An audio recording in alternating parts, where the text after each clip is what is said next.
Now, there are plenty of rather tasty looking new and updated sports bikes on the market for 2025, and so here we go with our pick of the bunch in price order ascending. So let's kick off with the CFMoto 675 SRR, which I believe is also known as the 675 SS in America. Thing is though, wherever you're based, it does look like a heck of a lot of bike for the money, with a price of £6,699 in the UK and just $7,999 in the US.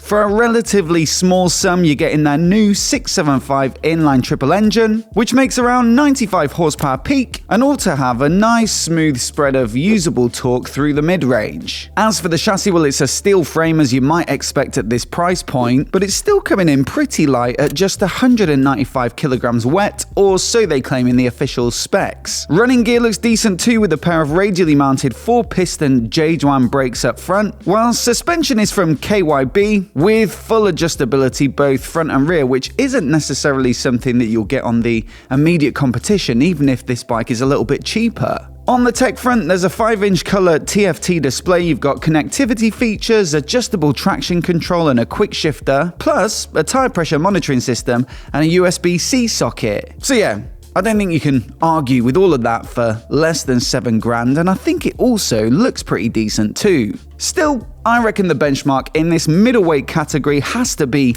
the Aprilia RS 660, especially for a sports bike that still feels really usable on the road. For me, this one just balances fun and comfort really very nicely, and there are a few little tweaks and updates for 2025 just to keep things fresh. So it now gets about 5 more horsepower from the 660 parallel twin, so that's 105 peak. The TFT dash has been enlarged a bit up to 5 inches, and then you've also got launch control added to the suite of rider aids, plus some allegedly downforce inducing aero winglets. On the visual front, you now get to choose from some new paint jobs as well, so there's a stealthy black with yellow accents and fluo red wheels, or this more eye-catching stingray blue option, which I think is going to be really popular. Perhaps the most saliva-inducing development for 2025 though is the introduction of a factory version which swaps out the already decent KYB suspension for Öhlins both front and rear. The fork is a fully adjustable NIX30, the shock an STX46, and there's also a dedicated paint job for this one, which is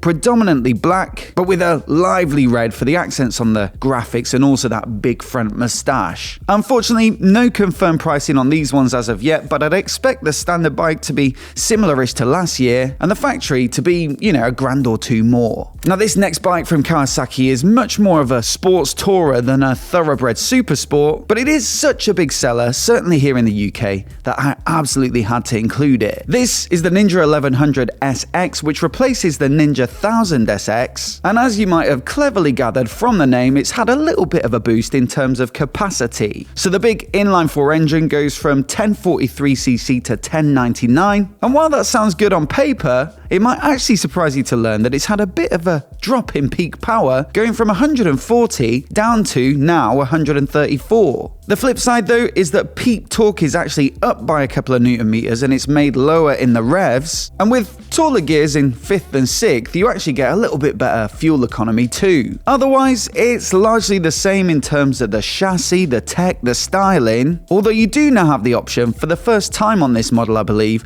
of buying the SE version for some extra spec. For just shy of £14,000 this one gets Brembo M4.32 brake calipers up front, an Öhlins monoshock at the rear, and whereas the standard bike comes in a fairly stealthy black paint job, the SE gets the green, black and gold treatment, which would easily be my pick of the two. If you want something a little bit more focused though, then similar money will get you one of the most keenly anticipated bikes of the year, and that's the new R9 from Yamaha. This bike shares a lot of its rudiments with the already brilliant MT-09 Naked, with the peachy CP3 inline triple that makes just shy of 120 horsepower peak. The aluminium delta box frame though, well, it's specific to this model with its own more sporty geometry, and versus the standard MT-09 you've got a chunkier 43mm upside down fork and those tasty looking Brembo style brake calipers. So look, it's not just a case of putting clip-on bars and a fairing on a naked bike and calling it a day. today, and I'm hoping the combination of all those little changes means that this will be one of the best sports bikes for the road in 2025, so it's certainly right at the top of my list of bikes to review. Now, before we get on to the next bike, I just want to say a massive thanks to Cardo for supporting the channel and making videos like this one possible. Cardo, in our experience, make the best comms headsets in the business, and here at MOTOBOB we specifically use their PackTalk line of products. My favorite thing about them has to be the dynamic mesh communication system, which gives you excellent audio quality with a super stable connection and allows you to pair up to 15 riders in a group with a mile between each. In fact, there's actually a free software update on the way in early 2025 for some of the PackTalk units, which will increase that to 31 riders in a group and also delivers a whole bunch of new features, so definitely check that out if you're already a Cardo user. On top of that, I particularly like the range topping PackTalk Pro because this one has their new crash detection feature, which is a brilliant bit of peace of mind every time you're out on the bike. So look, I definitely recommend checking out the links down in the description below to find out more, and also down there you'll find a discount code specifically for our viewers. Now next up we've got the Ducati Panigale V2, which has had a ground up redesign for 2025, including a new engine. Thing is though, the headline figures don't look particularly good at first glance, with a massive drop in peak power from the previous Panigale V2, which made over 150 horsepower. This one is more like 120 horsepower, owing to the fact that this new engine is built to be used in a wide range of applications, from this bike to the Street Fighter V2 to the Multistrada V2 and more. So it has to be a versatile all-rounder as opposed to being a highly strung powerhouse, although I will say there is a bit of a silver lining in that it's a lot lighter than the engine that it replaces. That's part of the reason that this new Panigale V2 is their lightest ever, shaving an impressive 17 kilograms off the previous generation. So I reckon, despite that drop in peak power, this one could be a really good road bike. And as you'd expect, it's got all the bells and whistles in terms of tech, along with a very nicely spec'd chassis, especially if you're willing to pay the extra $2,000 for the S version, which gets, of course, the semi-active electronic Öhlins suspension. Thing is though, there are plenty of options in this sort of area of the market, from the R9, which is a bit more cost effective, to the Panigale V2, which is a bit more exotic, and you might also want to consider the new 990 RCR from KTM. This one is built upon the same platform as their 990 Duke, which is by no means a bad thing, with the Duke, along with the MT09, being one of my absolute favourite naked bikes for the road. This one's a parallel twin, making just under 130 horsepower and over 100 Nm of peak torque, and wrapped around it you've got a steel frame with a die-cast subframe suspended on their in-house WP Apex suspension with full adjustability. Now, brakes from the shots on their website look to be Brembo's latest high pure calipers, and so there's pretty much no stone unturned in terms of performance, although the final specs are yet to be absolutely confirmed in the next couple of weeks. Tech will undoubtedly be comprehensive, with all the rider aids and settings that you could ever need, and it'll all be managed through their new 8.8-inch TFT dash, which is super wide and offers absolutely loads of screen space. Having seen some of the visuals on this new dash, it does look very interesting, with a really graphical design scheme that should make it very intuitive, and so I look forward to testing this one out, with the same system available on a lot of their new 2025 bikes like the 990 Duke R, the 1390 Super Duke GT, and the Super Adventures as well. Price estimate for this one though, well, it's a little bit tricky because the 990 Duke, the standard bike,